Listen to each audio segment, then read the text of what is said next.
तो हम लोग टेस्ट 11 का डिस्कशन शुरू करते हैं।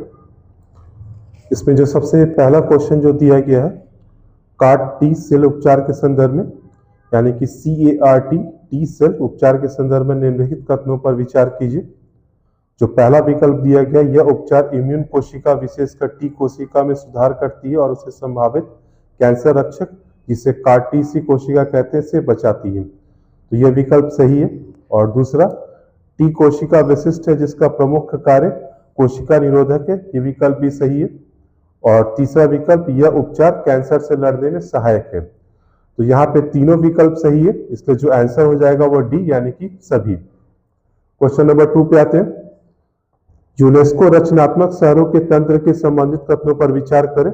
जो पहला विकल्प दिया गया है, ऐसे शहरों का चुनाव 7 रचनात्मक क्षेत्रों का प्रतिनिधित्व करने के लिए किया गया, यह विकल्प सही है।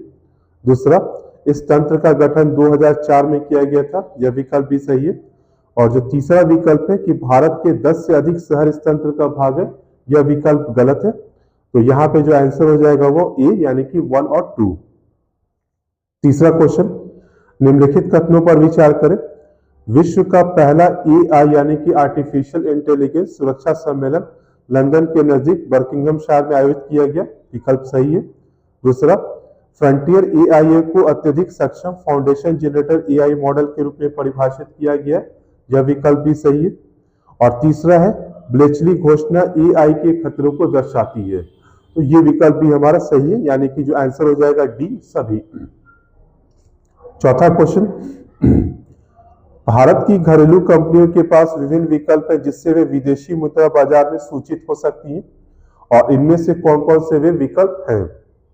जो पहला विकल्प है ADR यानी कि अमेरिकन डिपॉजिटरी रेसिप्ट, दूसरा GDR ग्लोबल डिपॉजिटरी रेसिप्ट, तीसरा प्रत्यक्ष सूचीकरण या डायरेक्ट लिस्टिंग, और चौथा है IDR यानी कि इंडियन डिपॉजिटरी रेसिप्ट। तो यहाँ पे 1, 2, 3 जो विकल्प जो होगा वो सही है। ये 6 नंबर क्वेश्चन, इनमें से किसका प्रयोग क्लाउड सीडिंग में बीज के तौर पर किया जाता है। यानी कि क्लाउड सीडिंग के माध्यम से जब कृत्रिम तरीके से वर्षा कराई जाती है तो किसका प्रयोग होता है।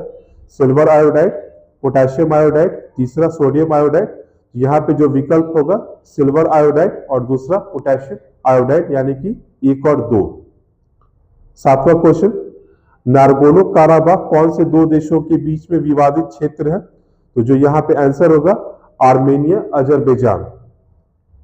8 नंबर क्वेश्चन, प्राकृतिक व्यक्तियों की आवाजाही यानी कि मोड 4 के संदर्भ में निम्नलिखित कथनों पर विचार करें। WTO के संदर्भ में 4 टर्म आते हैं, मोड 1, मोड 2, मोड 3 और मोड 4। इसी के संदर्भ में मोड 4 के संदर्भ में यह क्वेश्चन पूछा गया। यह किसी WTO सदस्य देश के लोगों द्वारा दूसरे सदस्य देश में जाकर व्यापार से जुड़ी सेवाएं देने से संबंधित है, यह विकल्प सही है। दूसरा, यह व्यापार फर्म और स्वनियोजित वस्तु आपूर्तिकर्ताओं के कर्मचारियों को समाहित करते हैं। तो यहाँ पे विकल्प में हमें ध्यान देखना पड़ेगा कि यह मर्चेंडाइज फर्म को शामिल नहीं करता है बल्कि सर्विसेज फर्म्स को शामिल करता है, इसलिए व्यापार फर्म वाला ऑप्शन सही नहीं है, अतः विकल्प 2 सही नहीं होगा।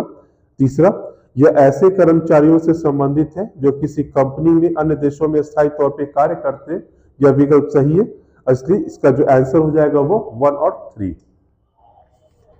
क्वेश्चन नंबर 9 पे आते हैं। निम्नलिखित कथनों पर विचार करें। अमेरिका के बाद ब्रिटेन भारत की सेवाओं का सबसे बड़ा आयातक है, सही विकल्प है ये। दूसरा, भारत विश्व का सबसे बड़ा उत्पादक और निर्यातक जेनेरिक दवाओं का है, यह विकल्प भी सही है।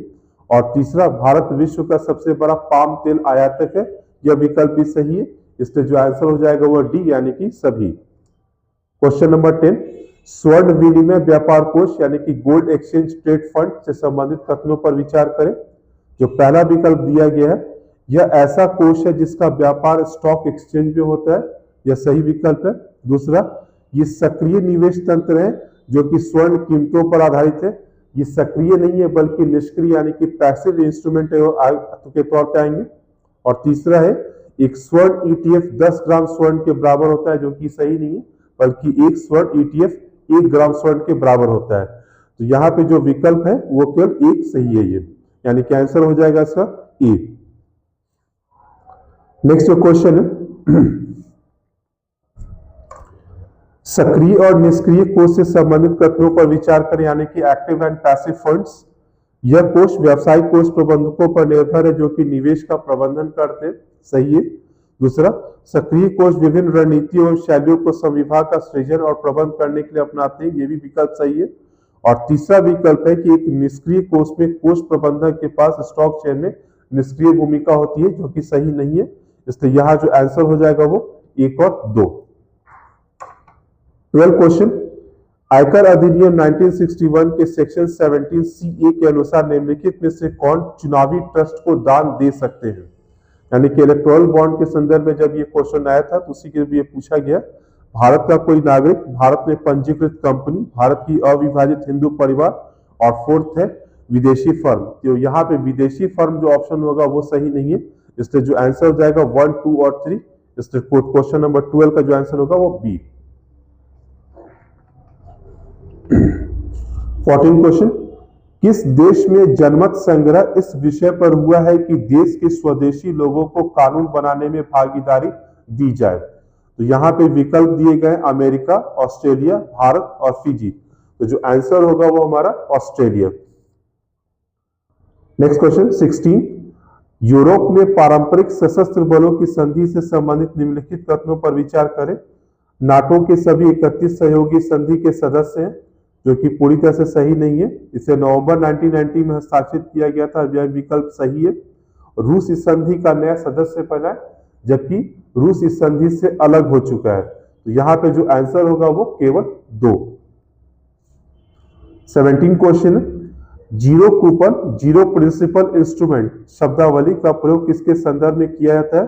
पहला विकल्प है वित्तीय बाजार, दूसरा बीमा बाजार, तीसरा औद्योगिक क्षेत्र और चौथा है सोशल स्टॉक एक्सचेंज। तो ये जो टर्म इस्तेमाल किया जाता है वो सोशल स्टॉक एक्सचेंज के संदर्भ में किया जाता है। 18 नंबर क्वेश्चन, प्रधानमंत्री गरीब कल्याण अन्न योजना राष्ट्रीय खाद्य सुरक्षा अधिनियम 2013 के तहत कितने प्रकार के राशन कार्ड होल्डर को समाहित करती है? इसमें 3 विकल्प है, अंत्योदय अन्न योजना, दूसरा प्राथमिकता वाले परिवार और तीसरा है अन्नपूर्णा अन्न योजना। तो यहाँ पे पहला और दूसरा जो विकल्प होगा वो सही, यानी कि आंसर होगा 1 और 2।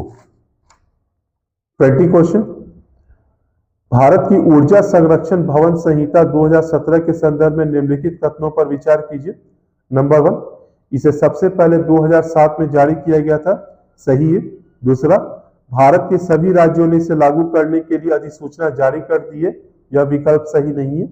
और तीसरा, भारत के राज्यों को लोचशीलता है कि वह इस संहिता को क्षेत्रीय जरूरतों के आधार पर परिवर्तित करे, यह विकल्प मौजूद है। इसलिए आंसर हो जाएगा हमारा 1 और 3।